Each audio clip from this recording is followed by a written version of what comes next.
Good afternoon, everybody. Welcome to the Scrutiny Programme Committee. We're going to start off by just introducing ourselves in the room so that people online can see who we are. They all, of course, if you see, they all have their names on their camera, so we can tell who they are. So I'm going to start on me. I'm Councillor Peter Black. I'm the chair, and I'm going to go to my left and work our way around the room. Good afternoon, everyone. It's Bridge Madhar from the Council's Scrutiny team. Afternoon, everyone. James Ratty, South Wales Police. I'm in charge of our Community Safety and Partnerships Department. Good afternoon, everybody. So I'm Chief Superintendent Steve Jones. I'm the BCU Commander for Swansea, Neath and Port Talbot. Afternoon all, Jane Whitmore, Chief Officer for Commissioning and Resources for Social Services in Swansea Council. I'm the co-chair of the Safer Swansea Partnership. Councillor Hayley Gwillam, Cabinet Member for Community Support. Jessica Williams, the Community Safety Manager for South Wales Police. Afternoon, everyone. Paul Thomas, Community Integration and Partnership Manager, Swansea Council. Hi everyone, Laura Rowlands, Regional Community Cohesion Coordinator for Western Bay, covering Bridgend, Neath Port Talbot and Swansea. Councillor Sue Jones, representing Gowerton. Councillor Wendy Lewis, Wenalaeth Ward. Good afternoon, Samantha Jenkins, Democratic Services Officer. Thank you, everybody. Right, let's first start off with apologies for absence. I've had apologies from Councillors Adam Davies and Peter May and Councillor Mary Jones. I've also had apologies from Councillor Alison Anthony, who reported is not very well, and also from Superintendent Mark Kavanagh. So just to note those, thank you. Is anybody else, any other apologies we need to note at all? No? Okay. So next item is disclosure of personal and prejudicial interest. Does anyone? Sue? I have a son who's in South Wales Police. Okay. And I have a son and daughter-in-law in South Wales Police. Is a competition, is it? Anybody else? Officers? No? Matthew, sorry. Yeah, my brother works for South Wales Police, Chair. Okay, lovely. And that's it? Yeah. Okay, thank you very much. Right. Item 3 is prohibition of whip votes and declaration of party. Oh, sorry, Beth, sorry. My husband works for probation as well. So. Okay, Beth, so you need to fill a form in as well then. I'm sure we'll send email one to you. Yeah, okay. Okay, prohibition of whips, votes and declaration of party whips, which is a standard item. And then next item is the minutes of the last meeting. So I'll just go through for accuracy, starting with page 1, page 2, page 3, page 4, page 5, and page 6. Are we happy that those are accurate? Yeah. Okay, lovely, thank you. Public question time. Item 5, we haven't any public questions received. So we're going to go straight into the Crime and Disorder Scrutiny Safer Swansea Community Safety Partnership. And can I welcome the cast of thousands? We have Jane Whitmore, Strategic Lead Commissioner and Joint Chair of the Safer Swansea Partnership.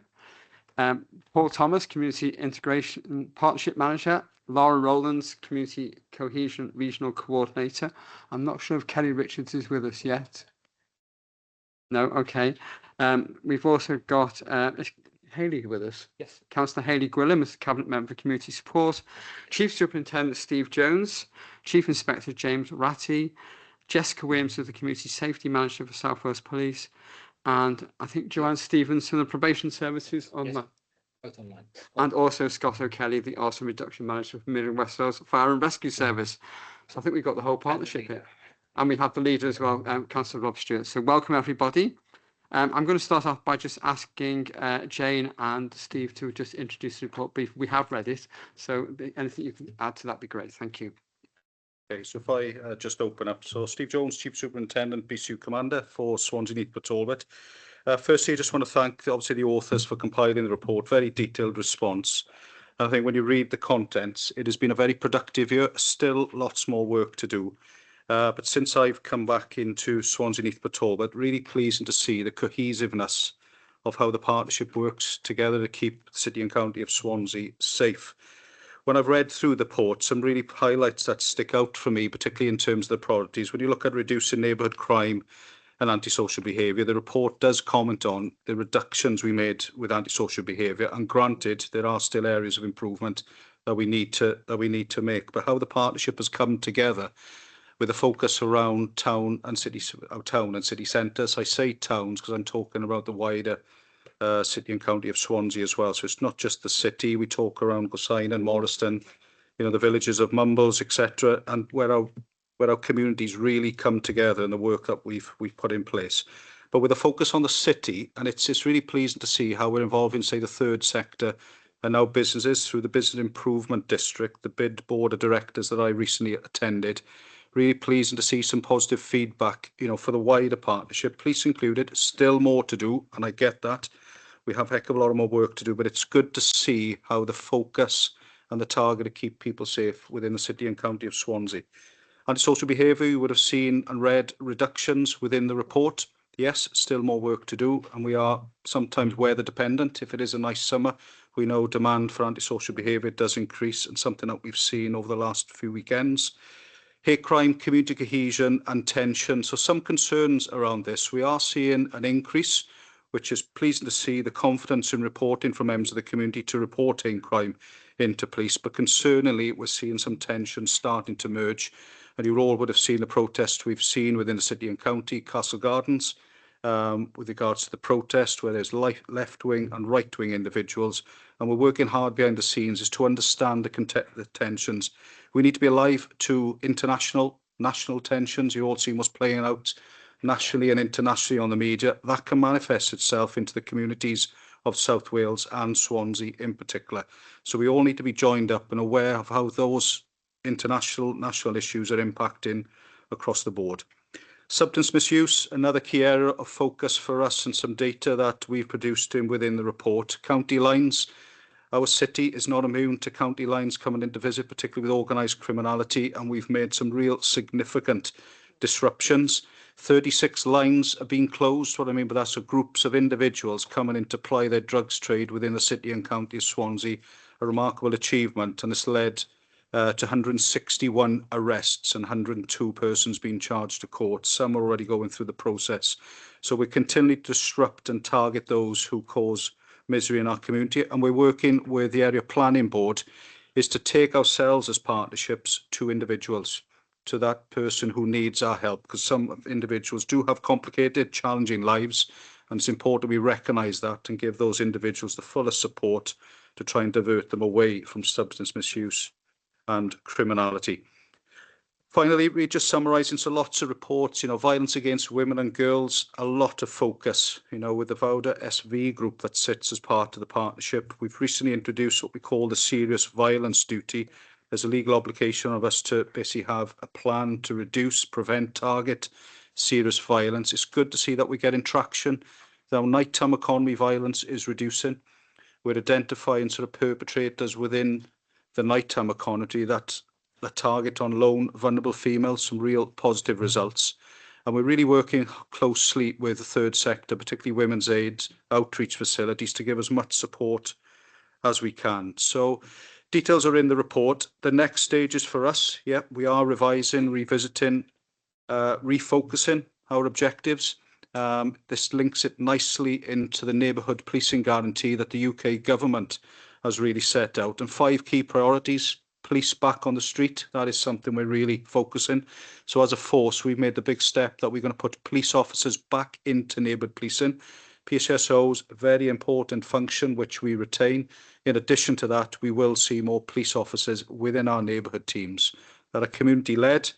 There's a career pathway, so they'll be given the skills, training, a real crackdown on antisocial behaviour, and one key objective that sits through the thread of all our policing plans is those safer town and city centres, where it's important, where the hub of the community get together, that we're all together as a partnership, keeping people safe. So, summary from myself in terms of report, but I know the context, which I know you've all read. Thank you, Steve. Thank you, Chair. Yeah, so really really pleased to see our partners, our wider partners in the room from if you remember us last year, that there was quite a lot of council presence and quite a lot of South Wales Police presence, but actually really glad to have Joe and Scott on the call as well from probation and fire and rescue, to kind of what we've tried to do is represent the wider partnership, because it is very much a partnership approach. And like Steve said, just want to pass my thanks to everybody who's contributed to the report. It's really comprehensive and really describes the breadth of all of the work that's been going on. So just in terms of a bit of an overview of where we are as a partnership, based on what we told you last time. There's been significant work around the partnership in terms of we had a development day with all partners in the room to understand what's the purpose of the partnership, what should we be doing, so we're taking action rather than just meeting for meeting's sake. So we really refocused that and took that forward. So a clear set of actions of what that looks like over the next the next few months, and actually expanding into the next 12 months. So we've updated the terms of reference and the membership and extended the membership, as Steve has explained, to make sure that we've got good representation right the way across all of the breadth of services that can help us keep Swansea as safe as possible. And then we've also assigned partnership leads to each of the priorities. So actually, if there's a priority and primarily your work is feeding into it, it's actually about how those partners coordinate that work and feed in. So it really brings some synergy to put it together, and that creates then the highlight reports that's feeding into Safer Swansea, and actually that's the contributors factors to our annual report. Kelly. We've undertaken that review, and we're undertaking some governance mapping at the moment, just to make sure that we've got the right people in the right place, in the right groups that are feeding in. So we don't want loads of meetings for meeting's sakes, and so we make sure that they are as streamlined as possible. So that's ongoing. The next Safer Swansea meeting we are having, we're going to look at the PCC priorities that have just been published and understand what, as a partnership, and how does that fit in with our aspirations and our needs based on our communities. And we've got PCC funding to allocate as a partnership to those priorities for doing some real practical work in the communities where we feel the need. It's not a huge amount, but it is something. But that is so that it'll give us some traction as we go forward. So in the report, you'll see it's very comprehensive. We tried to answer some of the questions that were posed to us from last year in the covering report, and also I've made reference to the ASB scrutiny inquiry that you've probably heard feedback from the inquiry as a scrutiny programme committee. But where that's mainly about the council, there is a reference in there to how we work wider in the partnership. And as we've talked about, there has been a reduction, still work to do, and still that partnership approach really key as we go forward. If that's all right, Chair, I'll pause by there, and then we'll go through the questions, and I'll bring different partners in if that's okay. That's fine. Thank you, Jane. Okay, first question is Councillor Mike White. Mike. Thank you, Chair. My question is obviously relating to around the priority area 1, reducing neighbourhood crime and antisocial behaviour.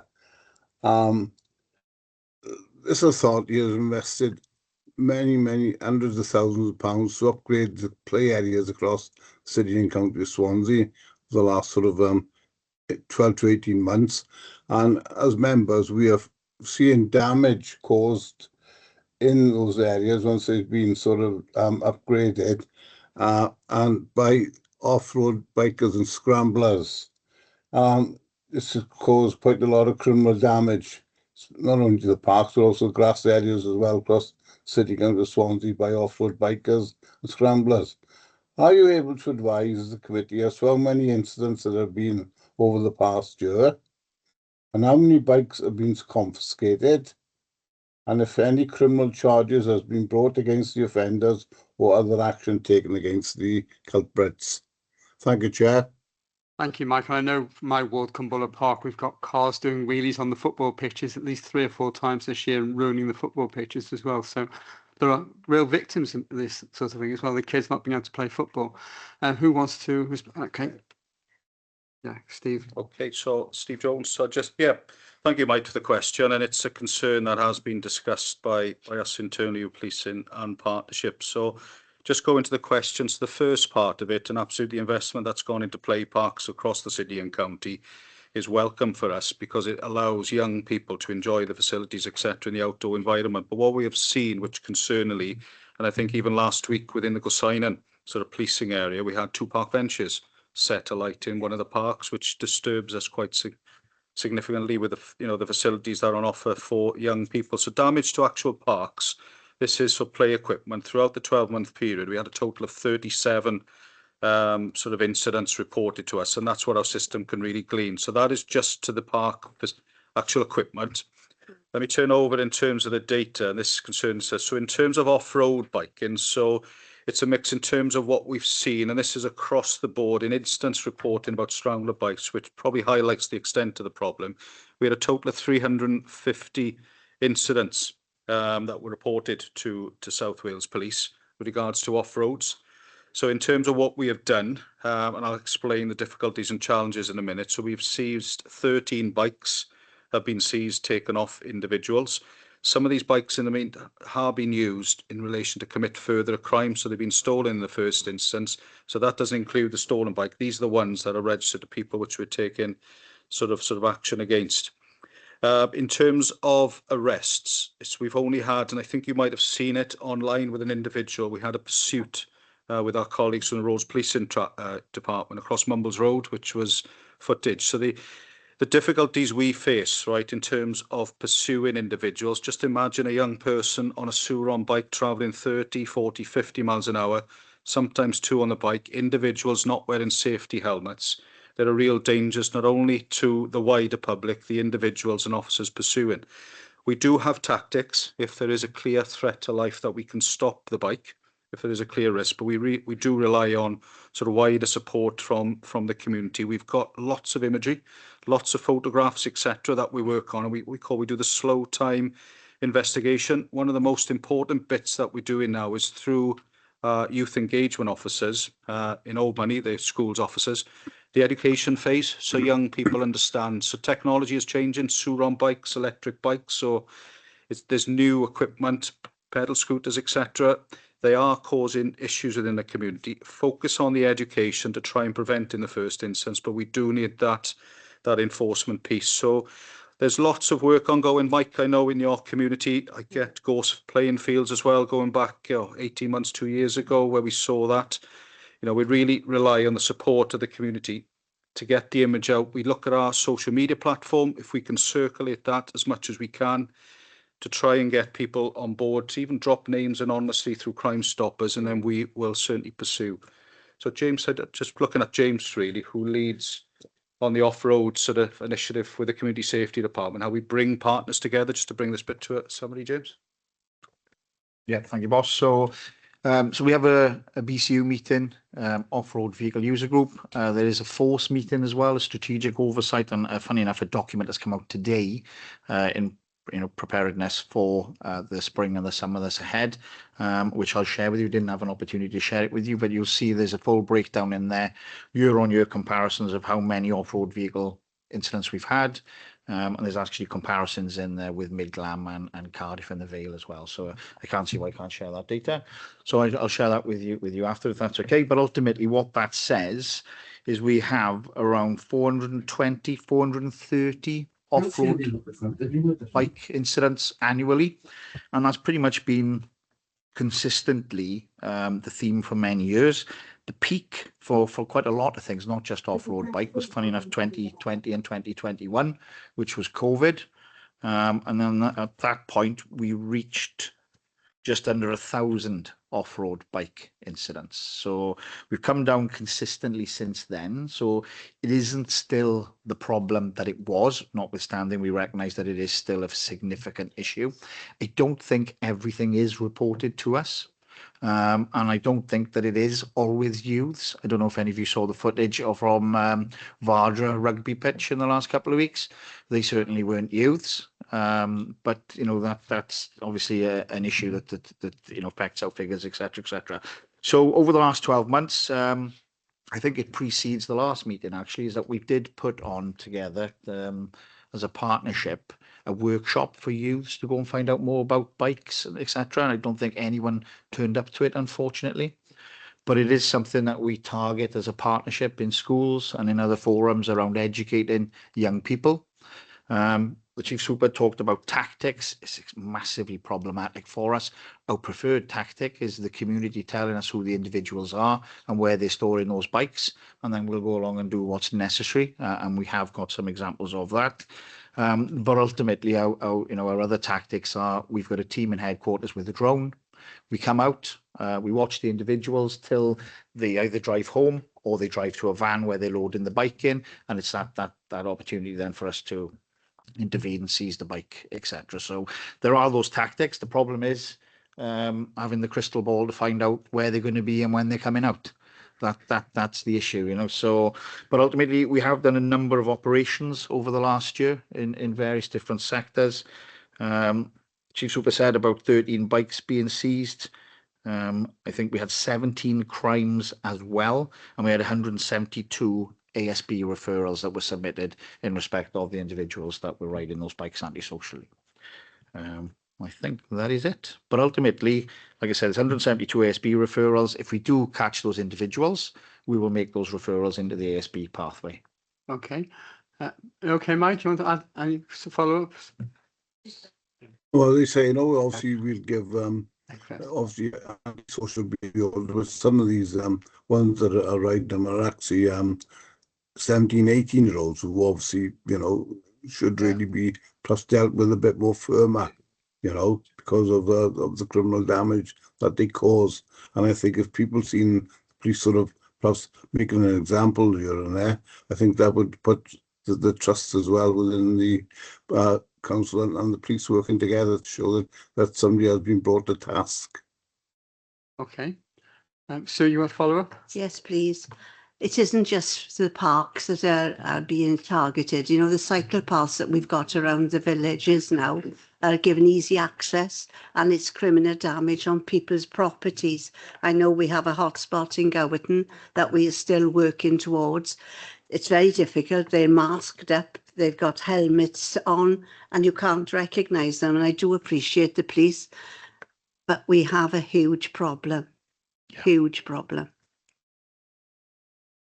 No, sorry, I forgot to push the button to go off. But yeah, that's not lost on us. It is a priority for us. Like I said, that's why we have the local meetings and the force-wide meetings. So I'll share the pack with you after, so you'll be able to see the data that goes into the planning that will inform our summer plans. Okay. Francesca, do you want to follow up as well? Yes, thank you, Chair. Ozzy, just put on record, thanks to the officers. I'm representing Mumbles Ward, and I know, like many other wards, we have an issue with the off-road bikes, particularly with this sunny weather. We seem to be inundated. However, I appreciate that obviously we rely on the traffic cops, and resources are limited. I'm just interested to know how drones are used, perhaps to tackle this issue, if they are at all. Thank you. Yep, if I just come in here, so South Wales Police, we're quite a leader in this world, and we started to introduce 1 or 2 drones into policing where we use for major events to watch how events unfold. But we've now got the capability built into what we call our operational support department, so they have 24/7 access to drones. Previously, we've used like the helicopter, but you appreciate the expense of bringing the helicopter down. So we've got, MPAS is more regional rather than force-based at the minute. So the drone capability for us as a force now sits with our operations support department through a roads policing team, and we've called a unit the territorial support team that are equipped with drones and pilots. So they can be deployed at any one time. We've used them to really good extent, particularly on the mountainous sort of terrain within the BCU. We've utilised them on the beachfront as well when we had an issue with quads racing round. And we just rely on that information. So we do have a day-to-day tasking process. It takes place twice a day. First thing in the morning, 8 o'clock, and then towards the evening, where we task our specialist resources across the force. And it's incumbent on myself, James, the operational leaders, to request that support in line with what the community's saying. So we do use it.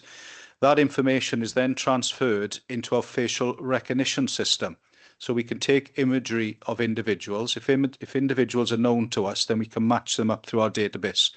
So there's a real good link of how we're utilising technology to target, but also use it as a prevention tool as well to look at the capability that we have. Are you okay with that, Francesca? Yeah, no, that's great because it just makes sense because Yeah. I appreciate how dangerous it is when I saw the footage. And it was excellent footage, may I add, of the police chief. But I do understand how dangerous it can be when you say you've got normally youngsters riding without the helmet, and you know if we've got those technical capabilities, then the drones seem to be the way forward. But it's getting that information out to the public because they often like to see the Bobby on the beat, and then again, I think that's a deterrent in itself. However, you know, we are thin on the ground, and I think we need to be perhaps a little bit better on saying how we are using the drones. Yeah. That you may not be able to see the police, but they're certainly in the air. So thank you for that. Just to come back in there, thank you, Peter. Just to come back in, so every police officer has a body-worn camera. So even though we might not have drone, if they switch that on, you'd be surprised the footage that we can get, particularly our PCSOs in the community, switching on, and we got that live recording as well. So one of our control operators can actually switch on that camera and view it at a different location, and we can direct more resources in. So it does rely on us being visible, and that's why we push in with our neighbourhood policing teams right place. If they do see it, switch on your camera and start getting the evidence, and then it all works. Then the cog, the machine moves around, and we task the resources to come in. Lyndon? Right. Amazing. Thanks, Chair. Thank you. Yeah, gotta say a big thanks to the local policing team. I'm councillor in Bishopston, so Andrews, our PCSO, and Simon, our PC, do a great job. One of the things I picked up from the commoners last night, so I hadn't actually spoken to them about it, but there seems to be a thing going around that go around Gower in an hour. And that has resulted in a lot of people trying to beat that speed limit. And that was raised with me late last night. So that is something that obviously you'll need to hopefully, bear in mind, and perhaps those drones could be brought into use to find out who they are. But also in Bishopston, we've had a number of arson attacks. And by the look of it, 2 in the last week. I left a message with Lynn to get back to me with regard to a meeting, but I think it is important we actually jump on this. People locally seem to know who they are, but not giving any names. But it needs to be jumped on, and we need to, show that we're taking it seriously. It's just a matter of interest. I mean, do these people, this one particularly, might have social media presence, which you might identify, and particularly in terms of the scrambling as well? Yeah, that's a good point on social media. We find a lot of individuals do want to publicise themselves. TikTok is a platform, and I think I mentioned it here. So what we've learned, and I go back to 2021, I know we've learned significantly with May Hill, is the power of social media and what that can do to influence behaviour. So we've got a proactive team now within our police headquarters and within our control, and that monitors social media. Once we get this, we've got the tools, the equipment to really get into the footage and understand what is going on, because a lot of them lifetime stream as well, particularly that one we've seen not so much in this force but other forces on particularly motorbikes racing through country lanes, for example, with headcams, and that's something that we really got to work towards. It's interesting there, councillor, regarding obviously the Gower go round, because that's something I think quite straightforward to us to address with roads policing, drones, technology, etc. So certainly something I know you'll pick it up with the inspector in Gower. We certainly made a note as well. Thank you. Okay. And Victoria.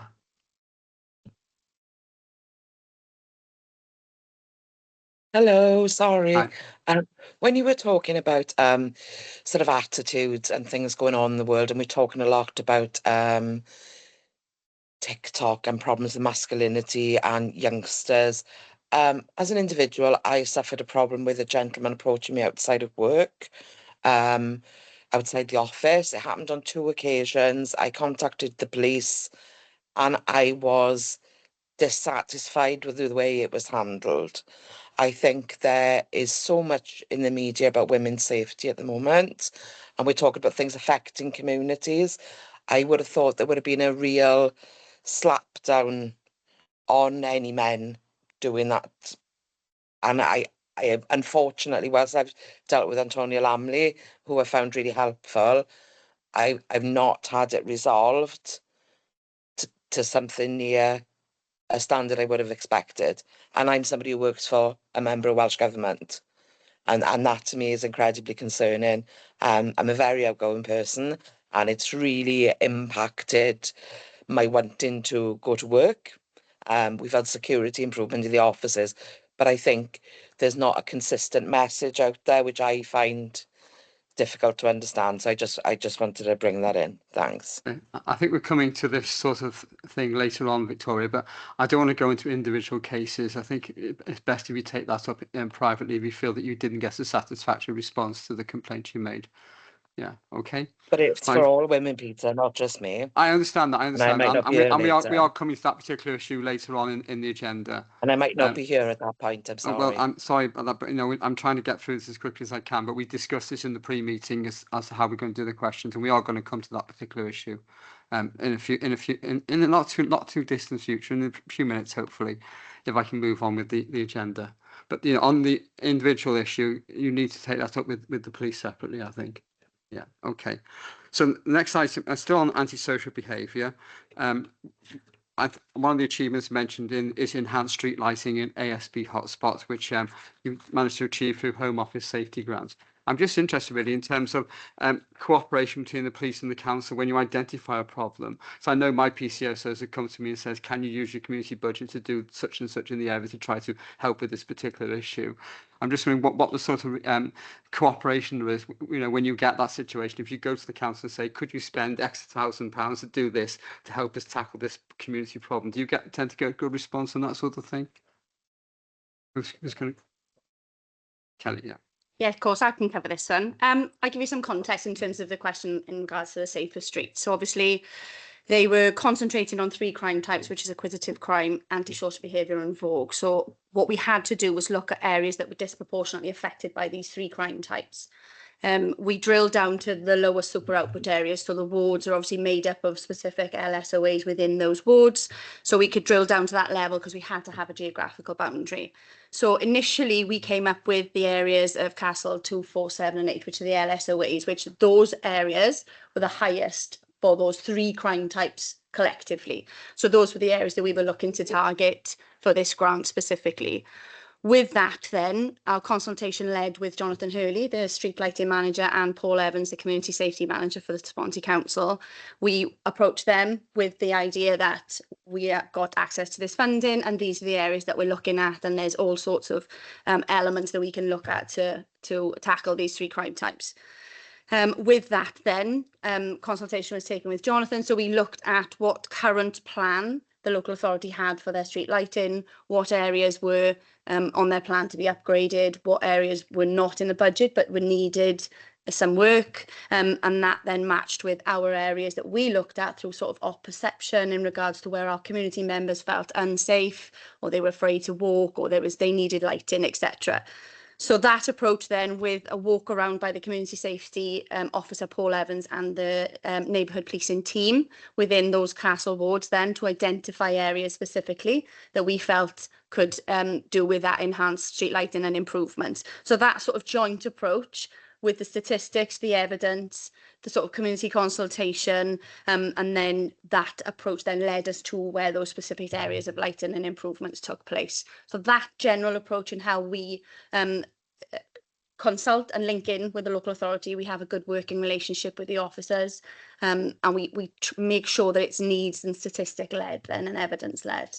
So when say a beat officer, I'll come to you now, Steve. When a beat officer identifies a problem, they can work through you to try to get that sort of response. Yeah, of course. So they go through the PSGs, the problem solving groups. They can come to myself. There is a clear escalation route then from the PSGs up into the Community Safety Partnership Board that can be approached through us, and then we will look at that element of funding or support or resource to look at that problem solving approach then. Yeah, Steve, do you? I think just reaffirming really what Jessica just said. It's the problem solving approach, 3 things. You look at the victim, which could be the community, you look at the location, then you look at the individual or the group of people. You just piece that triangle together. And if there's something that needs to be done collectively, whether it's resource, funding, equipment, designing out, we got designing out sort of crime officers, we got crime reduction tactical advisors, bring it together and we worked it as a partnership. So even outside of Home Office funding, we'll bring it into the Community Safety Partnership and look at where's the best resource, obviously, to solve an issue. Granted, I know local councillors have budgets as well, but we try to take that away as best possible, you know, for those longer term initiatives, trying to bring it into the CSP partnership. Okay, thank you. Right, I'm going to move on. Sorry, Mike, you got on this issue? Mike White? Yes, just to follow on from that, Chair. Now, if obviously you, as you say, you've got a budget, and obviously you go through about public lighting team who have a budget, and obviously we have environment budget. Surely with three sort of strands pulling together, surely if local members are aware of a little hot spot, they would more or less come on board. But perhaps you could perhaps cover a more wider area to get additional lighting into places. I know that Councillor Hopkins and we have obviously done a few areas that we've had approaches for from our community budget, but if there's a pot of money there from yourselves and through plus the public lighting budget, then perhaps we could get more of these areas with additional columns. Okay.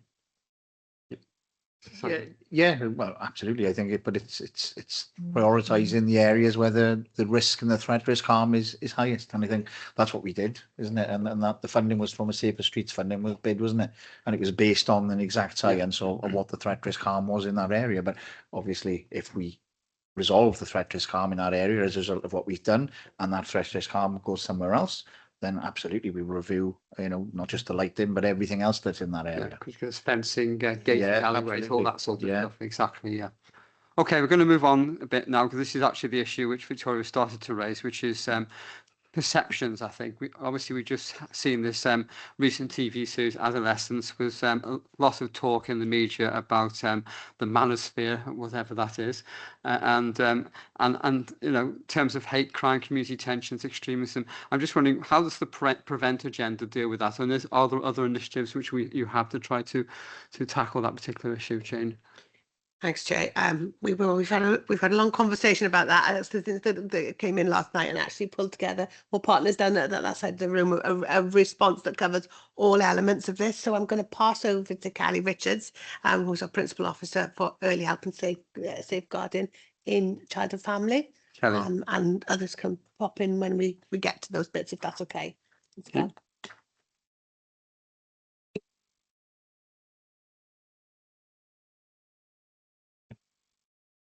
Okay. Thanks.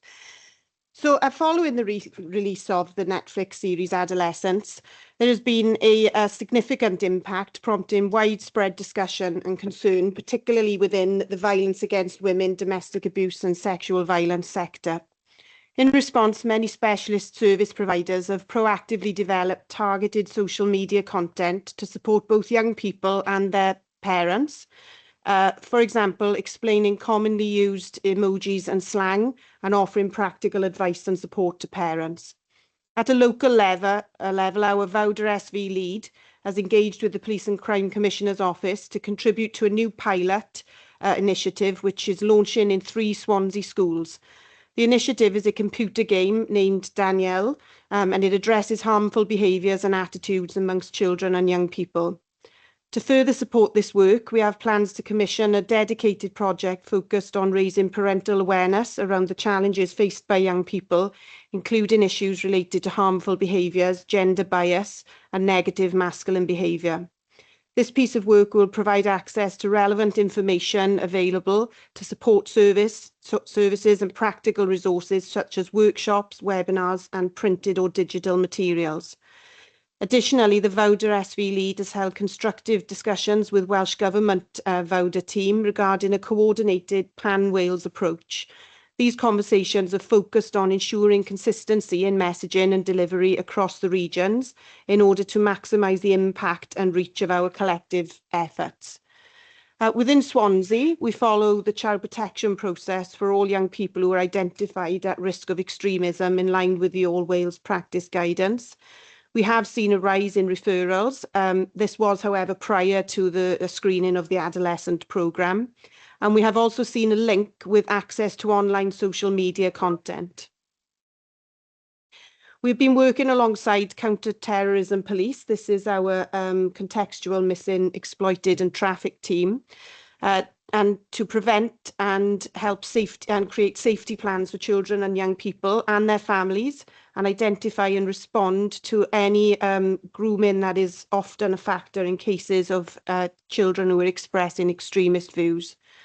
We're also working contextually where there are identified links with peer networks and communities. We are working with Prevent through the Prevent panel and other partners in increasing awareness, understanding and promoting positive guardianship. So that is working with adults in communities. We are also working closely with Media Academy Cymru, who have a positive masculinity worker. This worker supports individuals, groups and schools. And some of this work includes encouraging a positive bystander approach to worrying misogynistic behaviours that are displayed by children and young people in our communities. Maybe you want to add anything to that at all? Or? I'm just wondering, these games, do they actually not... Because I think the issue here is social media as well, isn't it? And the attitudes which are formed by use of social media. I'm just wondering, do we actually... Does this sort of approach deal with that? I mean, are parents aware of the sort of things going on, but not just the emojis, but how social media is actually leading these particular attitudes? No. Yeah, sorry, yeah. I'm quite loud. I know, but they can't hear on the feet. I don't think they are, which is why, you know, this campaign is not just targeting children and young people, but also their parents. And social media has, you know, for a long time been identified as, you know, the root of all evil with young people. It can have, you know, positive outcomes for young people as well, helping them keep in touch. The difficulty is where parents don't understand what their child is accessing. And that is what, you know, the majority of this campaign is around. Okay, thank you. Because the other issue which is highlighted by this programme was knife crime, wasn't it? I'm just wondering, what's the situation with knife crime locally here, James? Cool. I was going to say, I think I better take this one on adolescence because the Chief Super hasn't seen it, but my wife did make me sit through it, so I have seen it. I've seen it too, yeah. So on that theme, a lot of the data that Kelly talks about and a lot of those circles we move in as well. So fully cited, and I know one of our schools officers as the lead for the schools programme across the whole force. I know one of the schools officers was contacted by a local school to raise concerns that they had an increase in toxic masculinity. So, you know, we're fully aware of the influences that are out there negatively. And only a few months ago, in respect of the Prevent space, I think there was various articles in the mainstream media around what the face of the new terrorist is. And the face of the new terrorist is basically your loner that is isolated and is sitting in their chair till 2 o'clock in the morning, getting their information from unreliable, you know, terrible sources. So, but you know, the negative influences are there, unfortunately. So, we say the schools program are heavily involved in that as well, and will assist Kelly and CMET in the work that they're doing. In terms of Prevent, yes, you know, that's firmly on our radar, and CTP. Paul can probably answer this better than myself because Paul chairs the channel panels. So the schools program and the various schools and the various partners can all make Prevent referrals. We've got a Prevent delivery group in the BCU, which meets every couple of months to make sure that everybody's educated within their respective organisations and knows how and where to submit those Prevent referrals to. Those Prevent referrals are then assessed, and if necessary, those individuals are referred to channel panels where they worked with by professionals to try and change their mindset and set them down you know, a different pathway to a better, brighter future.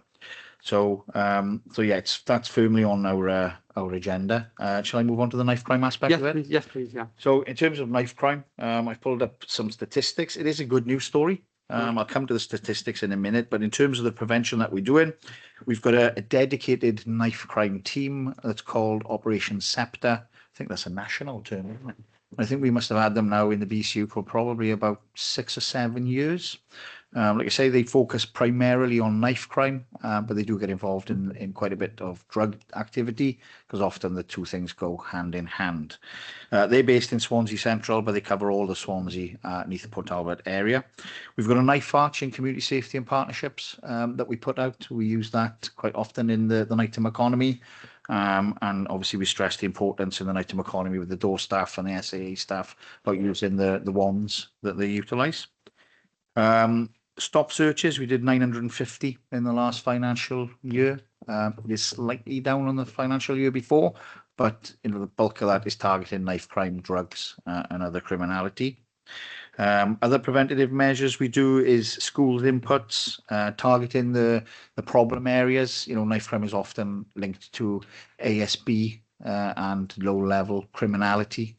So we're targeting those hotspots. And we've got various campaigns that we've used. We've got a dedicated violence prevention unit in headquarters with a not the one campaign around don't be that individual that carries that knife, etc. But moving on to our knife crime data, there's primarily two ways of capturing the data. One is including the individuals that were arrested for simply possession of a knife.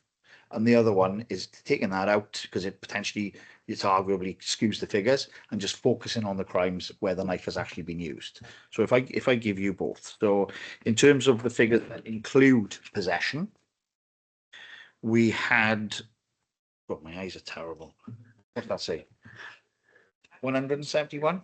So 171 in the calendar year last year. So going back to COVID, which was 2019-20, our highest is there, 236. Really? So we've come down from 236 to 171, and it's been a pretty steady decline. So, and we're on a par slightly under what we were pre-COVID. So I think that's our normality, but we don't feel that whilst we have incidents of knife crime in the BCU, we haven't got a knife crime problem. So those are the statistics with possession of a knife included. The statistics where possession of a knife is actually used, and I don't actually, sometimes that can be stabbing, sometimes that's just merely a threat, but the knife is actually brandished. And in terms of those statistics, for this calendar year, we are 100. And going back to 2020, 2021, we were 162. I can just about see it. So, so as you can see, we've had a significant reduction there in terms of knife crime, no matter how you look at the statistics. And in terms of our serious violence overall, we've seen significant reductions there, which is in the plan as well. But that's just not knife crime. That's your serious assaults, your serious sexual offences, etc. That's really good news. So in terms of both issues, really, are the sort of lessons we can, or good practice from other areas, or are we actually teaching them? Yeah, our violence prevention unit to a certain extent, which was really embedded from within South Wales, how we pulled it together. So we've really brought together the data partners, not only working with police, local authority, but health, a key part player in this, where we share that data. So it really pushing that out. We haven't, as James has mentioned, we haven't got the same issues as some of the other inner cities, across England, but we're alive to it. So we're prepared if something does change, and that all influences the information intelligence picture. It's that community-led policing which we're really trying to get into. And I say the concerning bit for us is it's in schools. When you talk around the threat of violence, looking at the adolescence program that was on, we do not want that manifesting from a TV program then into actual violence, and that's the whole point really of the discussions we've had here today. So there are points. We do pick up some really good points from other cities, how they do got a significant problem, particularly across England, but we're in a good place at the minute. Yeah. Thank you. Touch wood. Sorry, yeah, of course, yes. Paul. Thanks, Chair. I just want to sort of maybe reassure the committee that the channel partnership we have here in Swansea is seen as best practice by the Home Office. We do a good job, and my job's made even easier as chair because of the professionalism of the partners that sit around that table and problem solve and make sure that we have the right interventions.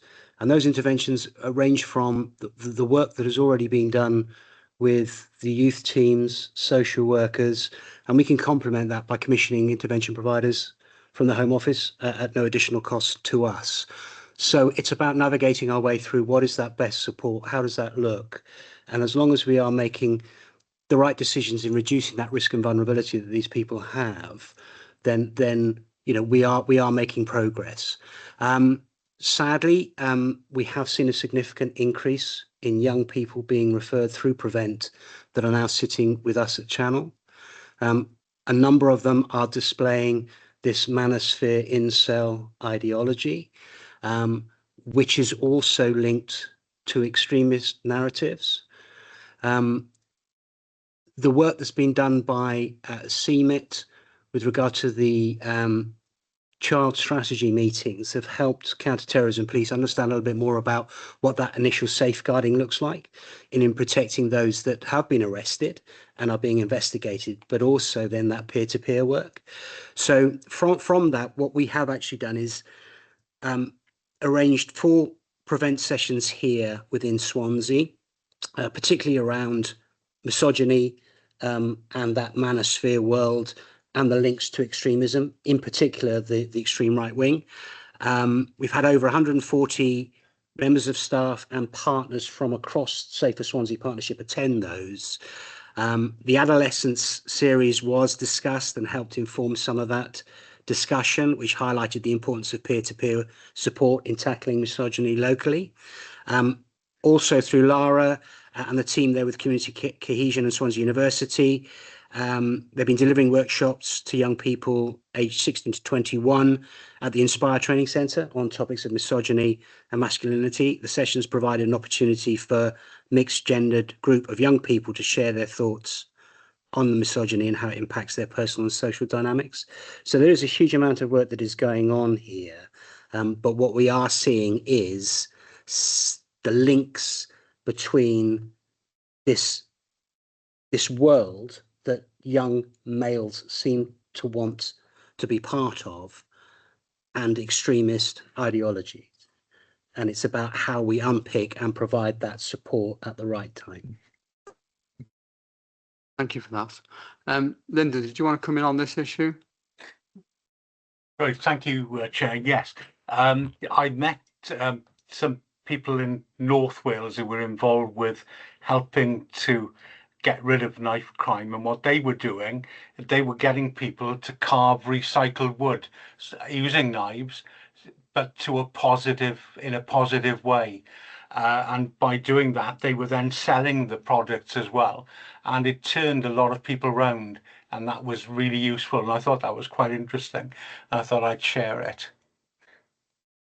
Thank you for that. I'm sure we're making notes over here. Sure. Yeah. Okay.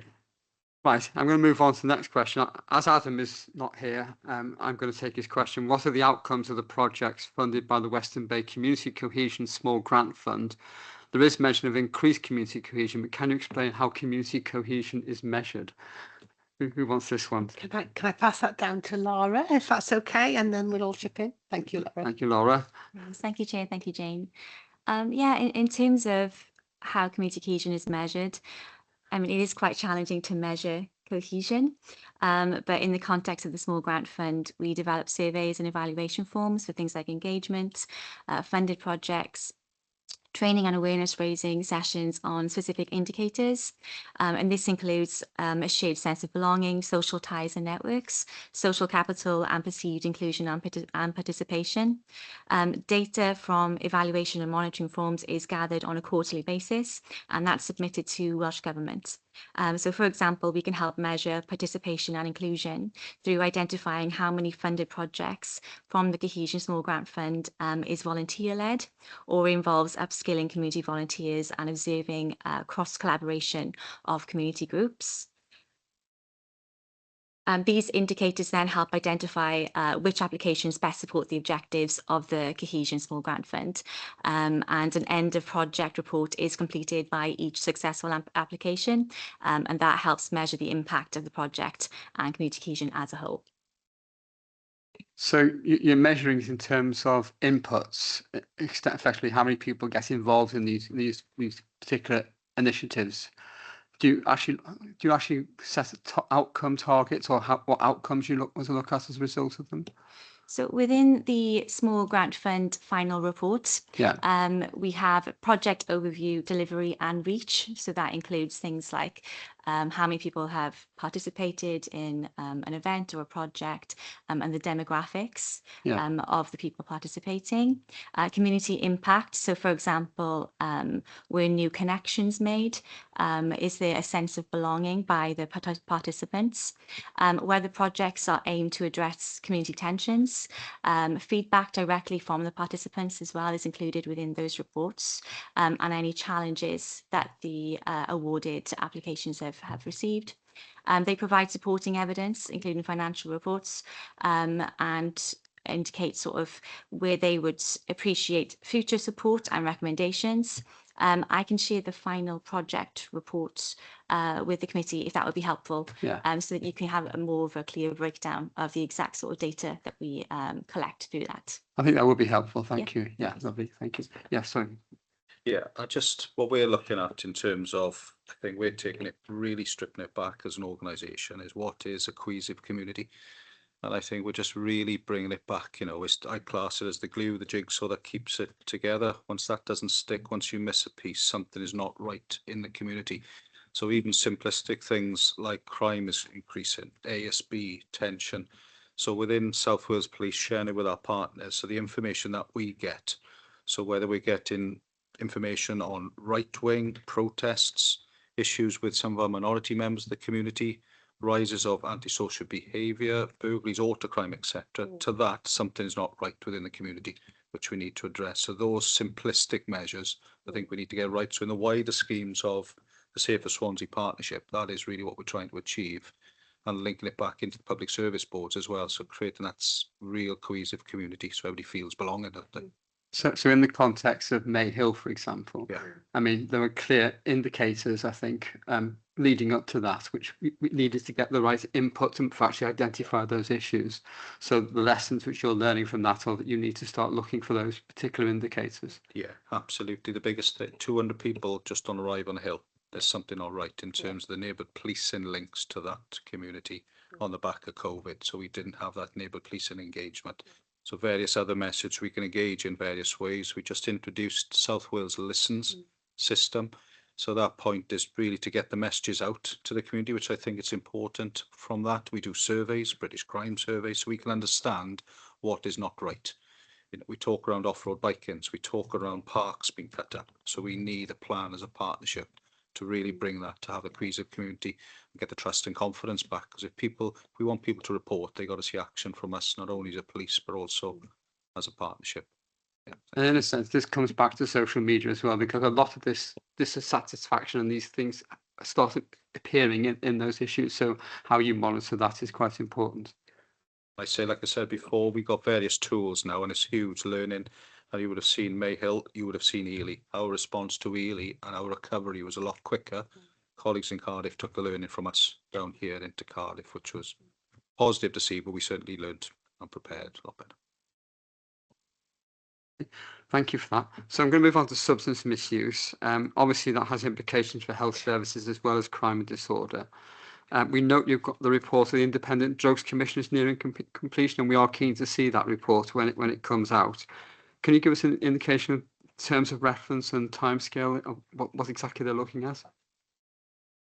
Yeah, Steve.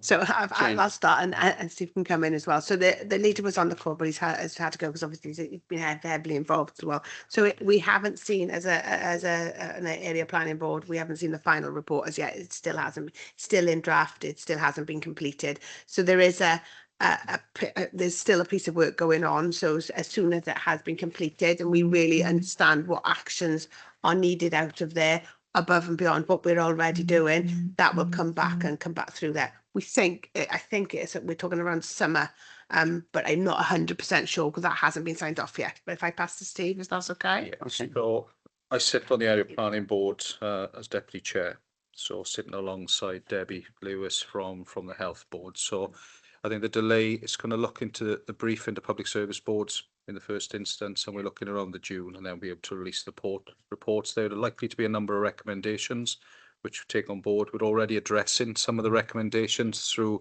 I think it was mentioned in the last scrutiny panel, through Project Adder, when we're bringing in sort of services, obviously to prevent, deter, etc., and support substance misusers. that is something we continue within the report and with the area planning board, so reassurance, so a new initiative, which one systems approach basically, so the partnership takes itself to the individual rather than wait, which can be a positive really for our community in terms of deferring and attracting people away from that substance misuse. I think we raised an issue last time, feeling more could be done to educate young people about the dangers of drug use. And I note in the report that the Western Bay Area Planning Board has established a subgroup to lead on those recommendations, made by a recent independent review of specialist substance use services for young people that was commissioned by the Area Planning Board. You say part of that work is establishing a coordinated response to prevention and education in schools.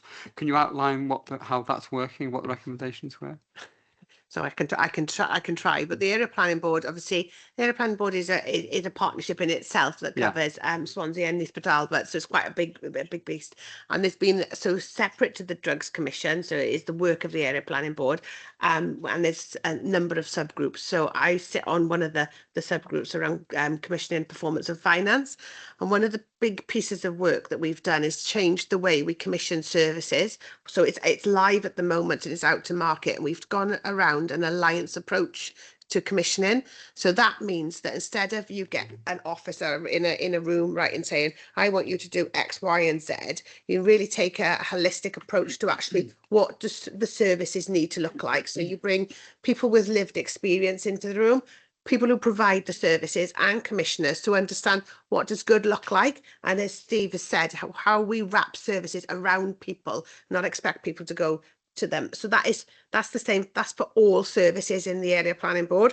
So the young people's work is a sort of stream of that. So we are at the moment competitive tender, so that in terms of what that looks like, so that the working group has just been set up because they would obviously work with the successful providers to develop that coming forward. So as part of so I talked to the APB team, so that you can see the link that is in the report, but they've made an offer to the Scrutiny Programme Committee, if you'd like, is to come back to talk about the work of the area planning board specifically. Okay. If you'd like that. So not the drugs commission report, that is a different thing, but the actual work, because we could probably take up a whole session just talking and understanding how all of that works, because there are preventative services, they're for young people, they're for children, they're for families, then you've got clinical services as well. And I know Joe is on the call today and is also a member of the area planning board as well, because actually a lot of us who sit on Safer Swansea, we also sit in that space as well. So if that's the offer today, so I can't really outline what that looks like at this point in time, but the offer from the APB team would be, would you want another session that we can organise? That's something for the committee to consider. That'd be quite interesting, I think. Yeah, Sue.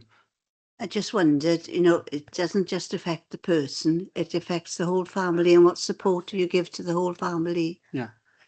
And absolutely, so that is one of the thing is taking a whole systems approach about it, because you it's not just that the person who is struggling with substances, it's the impact that has right the way across the families, across their children. I mean, we see it in adult services, we see it in child and family services, we see it in the communities, and we see it really is, it impacts everywhere. So how you take that public health whole system approach is really important, and it's been quite a journey and really transformational, but really tricky, and we've still got a way to go. But I think that it would be really helpful to hear of all of that work that's been going on, and that lived experience of the voice of people coming through and saying, this happened to me, I don't want other people to go through it, this is how we can make it better. So I think that's really, really important as well. Okay, so Jay, what's coming, Jay? Yeah, if I can come in there just quickly, just to give you a quick overview of the war against drugs in the last couple of years within the BCU, but then some significant challenges that we're facing as well. So we get surge funding from the National County Lines Coordination Centre to target county lines. So the figures I'm about to give you are specific to county lines. It's not just the individual arrest on a street corner for cannabis. These are your organised crime gangs. So in 2023, we made 147 arrests and closed 37 county lines. In 2023-24, we made 106 arrests and closed 26 county lines. And 2024, we made 161 arrests and closed 36 county lines. So some significant results there. But the problem is that as soon as we shut one down, they start up, another one starts up. So we've been fortunate in the last few years. The Chief Super talked about ADA funding. Unfortunately, we've seen around a 40% reduction in our funding to target drugs for the year ahead. So we're working on ways how we can get around that. We have got some significant emerging challenges. I don't know if any of you have used the term fast parcels, or that's probably a police, or you have you? So it's probably a police thing. And that what we're starting to see now is drugs being delivered through the post. And within the BCU area, we're probably seeing around 50 of those coming into us every month. So that's what's been seized, that's what's been intercepted, that's what comes to us to investigate. That's potentially the tip of the iceberg. So when we're talking about the availability of drugs to our young people, then unfortunately becoming more readily available by simply just ordering them online. But we're doing our best to intercept it. We're working out a plan of attack, for want of a better word, and the minute that we take some robust action, we will be putting it all over social media, mainstream media, which will probably, people will think, oh, hang on, I better think twice about ordering something online. But that is going to be a challenge for us going forward. I bring Mike White in first. Yeah, Mike, do you want to come in on this? Yes, I want to follow this question. Obviously you mentioned obviously the timescale. All the stakeholders involved, they've obviously been made aware of perhaps the timescale to perhaps get a sectional report together. So there's obviously there'll be no sort of slippage with getting the report put together. But also, would you be putting in key performance indicators to monitor that what you achieve from this report is actually happening? Okay, Jane. Yeah, absolutely, Mike. Yeah, there will be a set of recommendations that will come from the report, and then it's how we take them forward, and then how we measure them in terms of progress, because actually, so that we make sure that we're learning from it and making a difference. And those who have been involved in terms of the drug commission they know all about how the progress and where it is and the timescales, and we've kept everybody engaged in terms of all of the pieces of work, so that they know it is a huge piece of work, as in terms of making sure, and we want to make sure that we get it right, so we can take those recommendations that we're not, that we are, some of them we are already doing, but actually to make sure that it is better. And you're right, the measures would be in there. So I think to make sure that it's not just a piece of paper that we go, oh yeah, that's it. It's actually, how do we take that forward and make a difference? So in terms of that session, it would come, I think that would be useful to understand what all of that looks like. Is that okay, mate? Yeah, that'd be good. Wendy. Just go and say about the parcels. And this isn't a new thing. This has been going on years. Because I'm not going into specifics, obviously, because that's not what this meeting is for, about your own ward. It has happened where a mum asked me to come up, and the boy got issues and was ordering these drugs online, which was, I won't tell you what I did with the drugs in the house, because I'm not.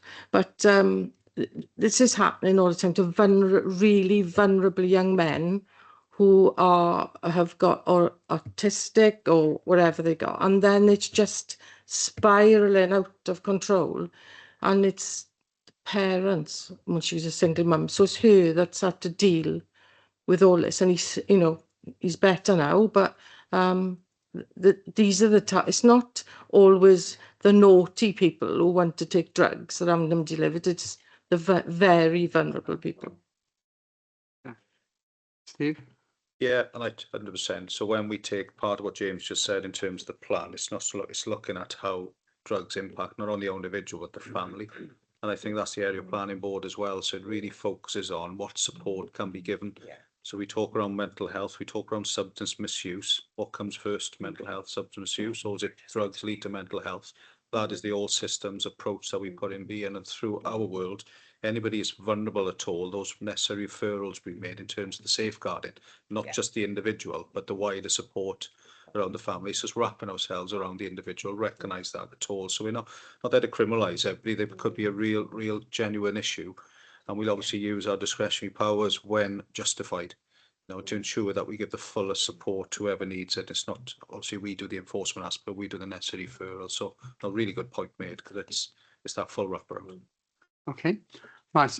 Beth Allender, you've got a question on reducing reoffending and tackling the drivers of crime. Yeah, thanks, Peter. I think I've mentioned this one the last time we reviewed this, but it just happened with the early release scheme, and there wasn't really much data to back up if there is an impact seen on the community from obviously people coming out of prison earlier. So I just wondered if you start to sort of see that across the partners now, if this is making an impact with people coming out of prison early. Thanks. Jane? Can I ask Jo if she would feedback for this one, and then others will chip in, because I think we've all been involved in some way in this one. Is that okay, Jo? Yeah, that's fine. So obviously SDS 40 was a legislative change made to reduce the amount of time that men and women spent in custody from 50% to 40% of the sentence.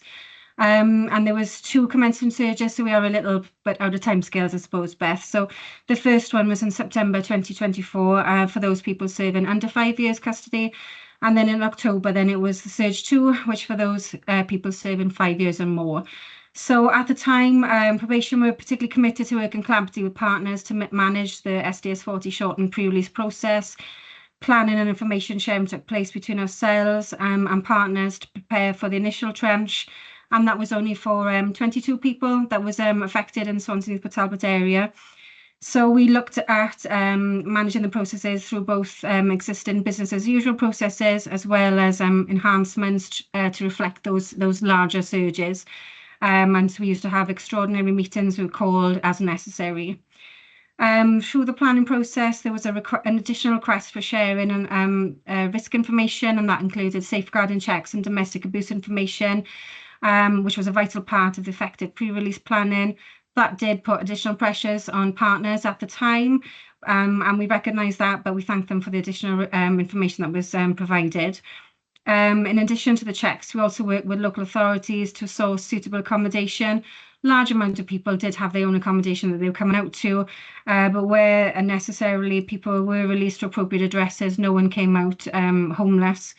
We also work with substance misuse agencies to ensure appropriate medication was in place, and also with agencies who were supporting victims to ensure all safeguarding measures were in place.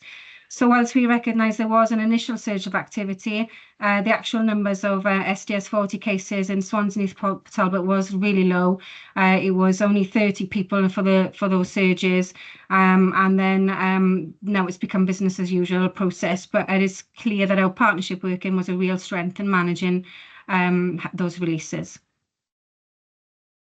It does strike me that this sudden surge of early releases could well stretch the resources you have available, and not just your resources, but also the council's housing department, for example.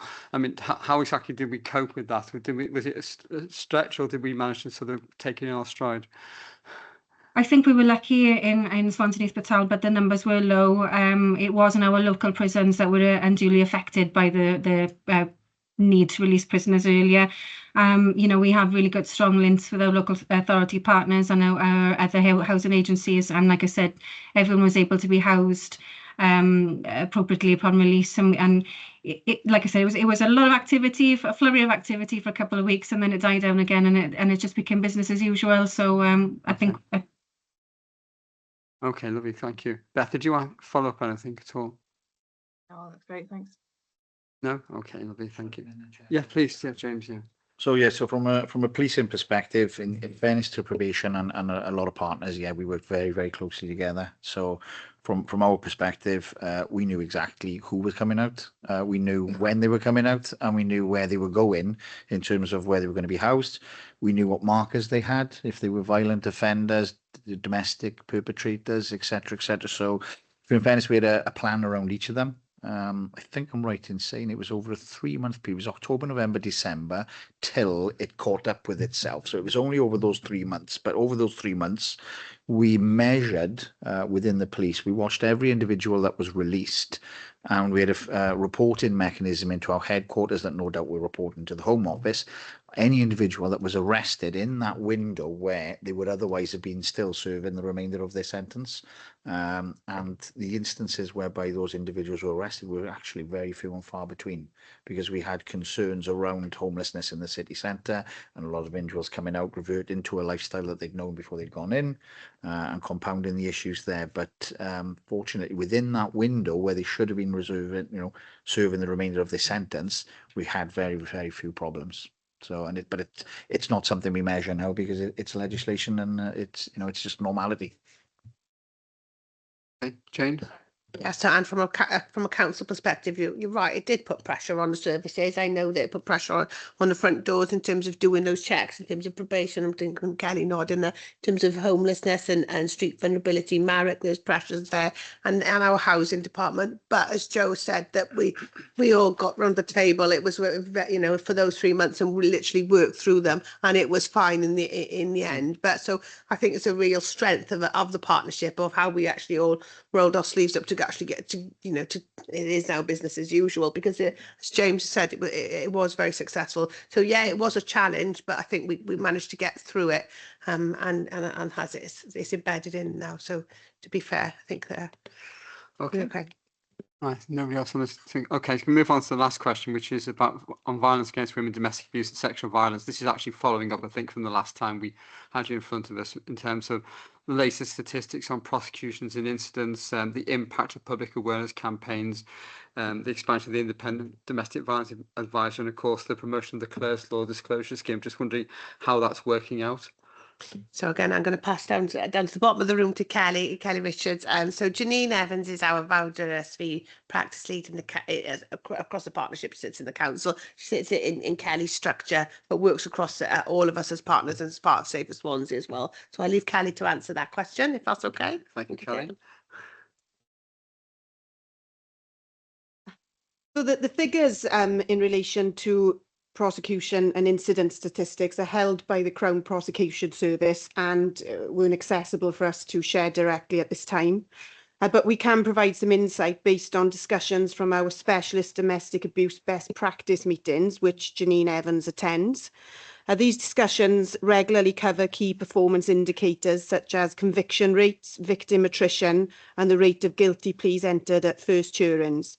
Overall performance in Swansea has been strong over the last quarter. However, victim attrition rates remain a notable challenge and continue to be a focus for improvement across agencies. In Swansea, we are proud to highlight the work of our dedicated specialist domestic violence court IDVA, who has played a vital role in strengthening partnerships within the criminal justice system. This court IDVA has developed a clear pathway to ensure that victims' voices are heard throughout the court process and that robust safeguarding measures are in place to support victims to give evidence in the court. This approach has been recognised as best practice across Wales, and the court IDVA was actually asked to present her work at the Domestic Abuse Commissioners Conference last year, and we received some thanks for that. So referrals into the Swansea Marek have continued to increase over the last 12 months, which is an indicator that the awareness raising campaigns are working and that people are recognising and taking appropriate action in relation to domestic abuse in Swansea. I think one of the issues, I think, often when particularly women come forward and they have been sexually abused or assaulted, they don't always take it through to the prosecution. And I think that's one of the reasons why the prosecution rates are so low in terms of that. Is there any way of, I mean, it's very difficult, individual cases, etc. Have we put in place any ways to try to reassure women? And I'm sure you do all this anyway. I mean, this is not my area of expertise. Yeah. So in our IDVA team, the majority of IDVAs support high-risk victims who have been referred into the multi-agency risk assessment conference. The court IDVA supports victims with any risk rating. Yeah. So she is always on hand to be as proactive and supportive as possible, so that victims feel supported through that process. We also, over the last few years, have developed the remote evidence site, which is based in the one-stop shop in Swansea, and that means that victims don't even have to attend the court, that they can be supported by their IDVA to give evidence from the remote evidence site, which has seen an increase in the number of women who have been willing to progress that far. That's excellent, Steve. Yeah, just to even bring it before it gets to the court process, in fairness, the work with colleagues do with your team, isn't it? So even whilst the investigation is taking place, we have a dedicated team of detectives that focus on rape, serious sexual offences, real focus. So they're dedicated, trained, so much upskilling has taken place over the last 12 to 18 months. But we got an individual we call a victim progression officer. So the role of that individual is to support the victim in those challenging cases, because there can be real difficult times, you know, for a particular victim to understand the process that we got to go through, the time it takes to investigate. So that is in place from an investigation before we reach the court process, and then we pass on. So it's all joined up really from the time we get that offence all the way through. So positive outcome rates in terms for us, particularly for rape offences in particular. Previously, we've seen 2 to 3%, which is very poor going back a few years. We've jumped up to 13.2% for the last period. So for the last 6-month period compared to the period last year. So significant improvements. A lot more work to do to get their confidence. But the main thing I think we've seen is an increase in third-party reporting, so the confidence to report, which is a worry for us, because there were some unseen crimes taking place or not known to us. So I think that's the most important aspect. So we're now understanding what is truly happening through the third-party reporting system. Very good, excellent. Has anybody else got any questions they want to raise on this session? Looking now, no. Can I thank you therefore for the attendance and for the contribution? It's been really useful and I think a helpful session, and I think we all better understand the work that you do and how you do it. And thank you for all that work. All the whole team, all of you, the masses in your team. Thank you very much indeed. Thank you. Cheers. Thank you all. Okay. I'm going to move on to item 7, which is the Scrutiny Performance Panel Progress Report. We've got 2 of them. So I'm going to start with Lyndon on education. I think obviously we've got the report in front of us. Lyndon, do you want to add anything to it? Great, fine, Chair. Thank you. Yeah, you've got the report in front of you. We think, the panel think it's really important to get out there to the chalk face to meet schools, so we actually go on those school visits. Especially we've brought the chair of governors and the heads of all the primaries in each cluster, and we've been working through the clusters, including the chair and head of the comprehensive school concerned, and that has been really useful to find out exactly what is going on.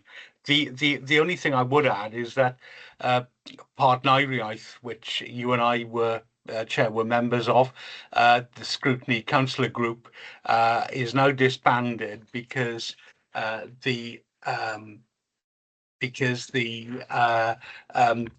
legal agreement is moving to a less formal collaboration. But what we did find out at the last meeting was that part of the work that Partneriaeth now does around training on leadership and so on is going to be done nationally. So all of a sudden, where it's beginning to work, it's now being taken back to the centre in Welsh Government to do, and that does create uncertainty for the education service and also for the staff in Partneriaeth yet again. So we were very concerned about that. Moving forward, it'll be the Swansea Scrutiny Group that will be looking at the work of the old Partneriaeth. So we will be keenly interested to see what services have been moved to Welsh Government and how that's going to affect our schools in Swansea. So I think that's quite an important sort of development. But you can see the programme, and we've had a full programme. And finally, I'd just like to thank the panel for all their hard work, and of course Michelle from Scrutiny. Thank you, Lynn. Don't be afraid to ask the Welsh Government officials to come and give evidence to you. You never know, they might turn up. Right, no, indeed, Chair. But you know the situation. It had begun to work, and the chemistry was right. And all of a sudden, we find that that is all changing, and it's a bit worrying. Okay. Is there any questions on the education panel? No. Okay. I'm going to move on to the next one, which is service improvement, regeneration, and finance. Chris Holly, do you want to add to your report? Well, no, not really. The report is there. You can see on page 67 what we've actually done. The key achievements we've done, obviously we done pre-decision scrutiny on the budget, passed on our hopeful comments to the Cabinet. Then we also do the city deal, and I sit on the regional board for the city deal. The work plan is there, and people can see we're looking at the recycling and landfill, public library standards, the budget proposals, and the revenue budget monitoring. One of the things that we also do is look at the regeneration of the city centre and regeneration full across the board, and to such extent that we have this morning had a regen meeting, partly in private session because of the financial consequences, but we discussed all the projects that are currently being done within the city.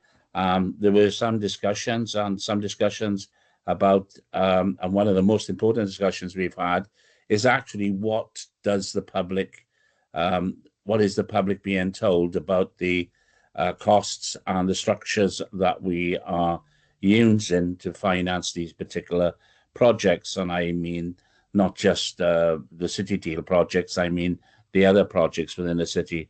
And it is becoming quite difficult to distinguish between what needs to be held in private and what needs to be held in public.